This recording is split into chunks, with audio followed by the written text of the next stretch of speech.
tell us about how health systems and hospitals get reimbursed.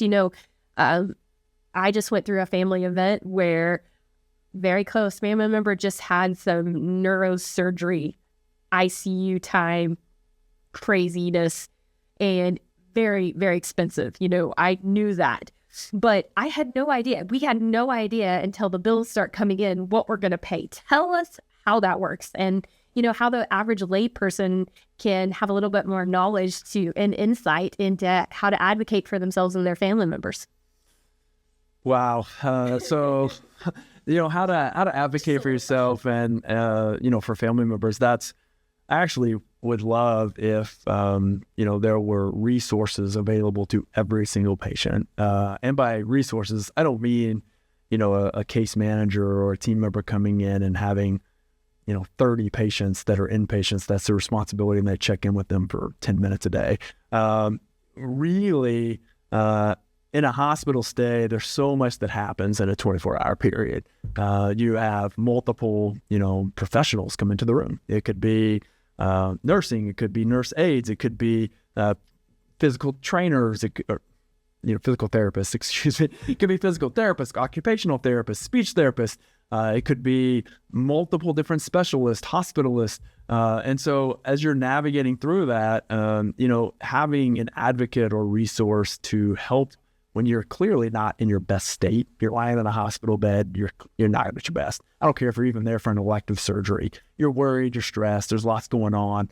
You're worried about recovering, returning to work, your family, all of those things. Having an advocate and having somebody who can help, support and navigate through the healthcare system would be amazing. But that is extremely costly, it's extremely difficult. And so there's a whole nother, a conversation around that. But again, I think from a complexity standpoint, I maybe can shed a little bit of light. It is truly too complex to even remotely begin to understand in a podcast hour. And so part of that comes from, again, the administrative burden and red tape. And so I'll give a couple of examples. One being, if you've heard of CPT codes, it's a current procedural terminology, and there are specific CPT codes that are used to cover medical services and procedures.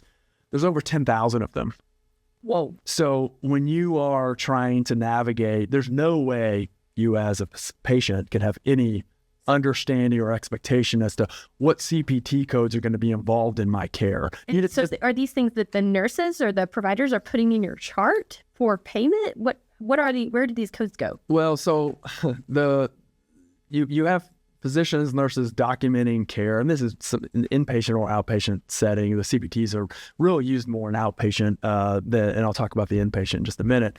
But those CPT codes, there's the billers and coders are trying to capture from terminology used in notes from physicians, nurses, or whatever it may be, general diagnoses, things like that, trying to get as accurate as possible to maximize the reimbursement associated with providing that care.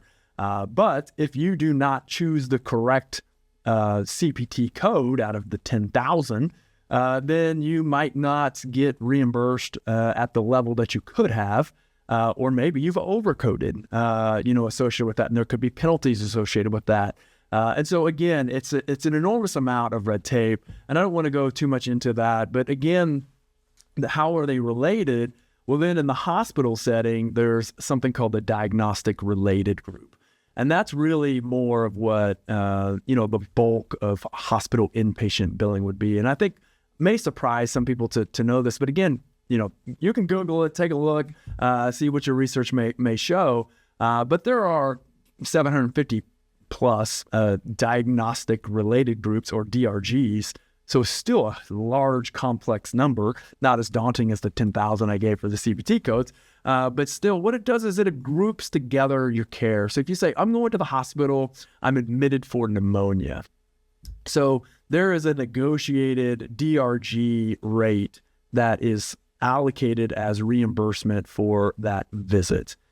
And regardless of what the hospital does, whether they order, a whole bunch of lab tests, a whole bunch of imaging tests, a whole bunch of medications, whatever it may be, whatever they spend does not matter. They're only getting paid what that DRG allows.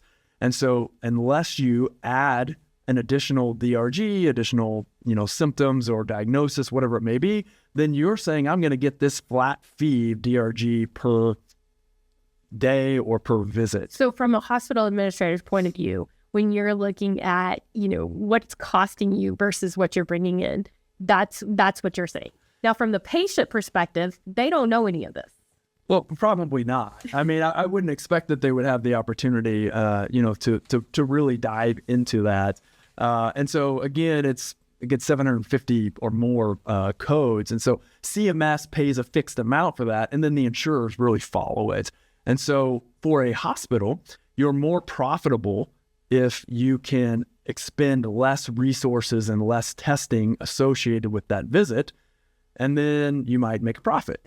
If you order a bunch of tests, a bunch of medications, or they stay longer, average length of stay is something maybe it gets thrown quite around a bit. But so if a DRG would suggest that a routine, amount of money would be to cover enough for a 3-day hospital stay, but then that patient stays 5 days, well, the hospital's for sure losing money. And it doesn't matter if they're ordering more tests again, because they're not going to get reimbursed for that additionally. And so it's a very complex system.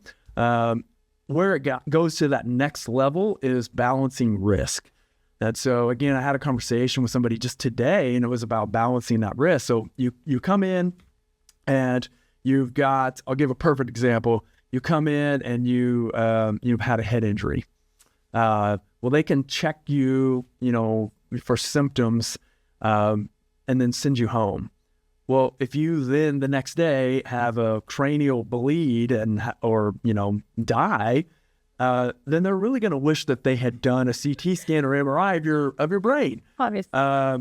But they also don't want to scan your body for no reason. So it's this balance of like, okay, well, I want to make sure that the patient is not getting exposure or having to do tests that are unnecessary.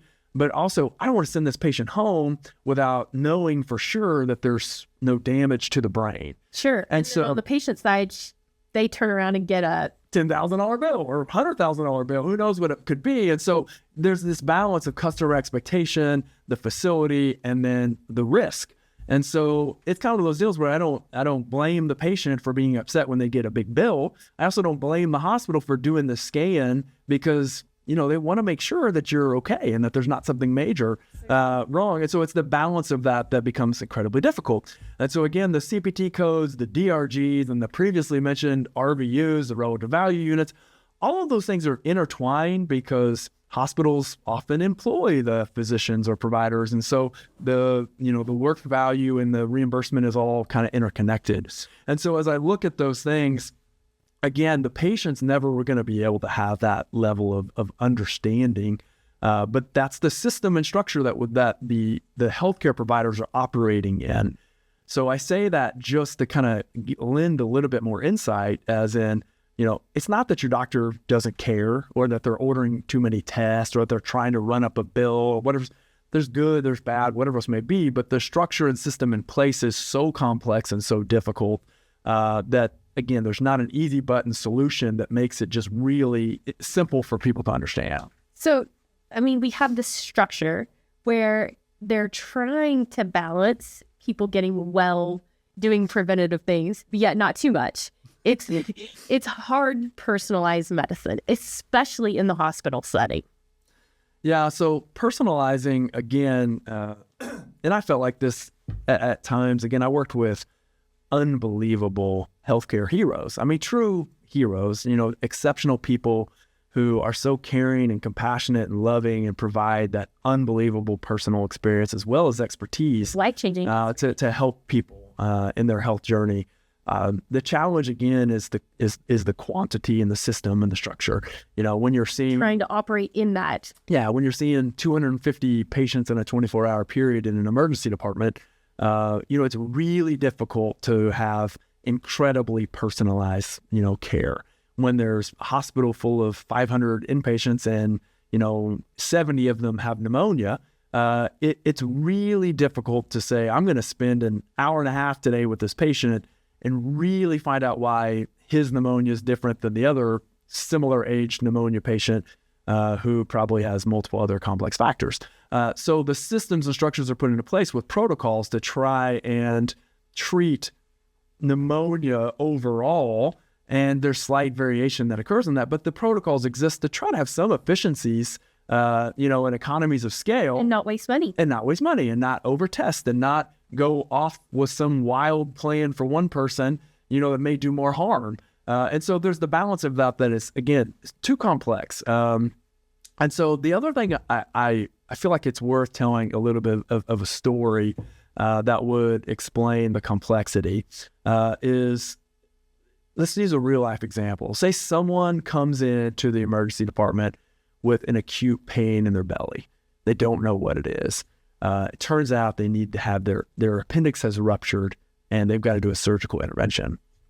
So a lot's going to happen. You're going to be really glad that you've got a hospital, an ER, a surgeon, all of the things, all of it right there in one place.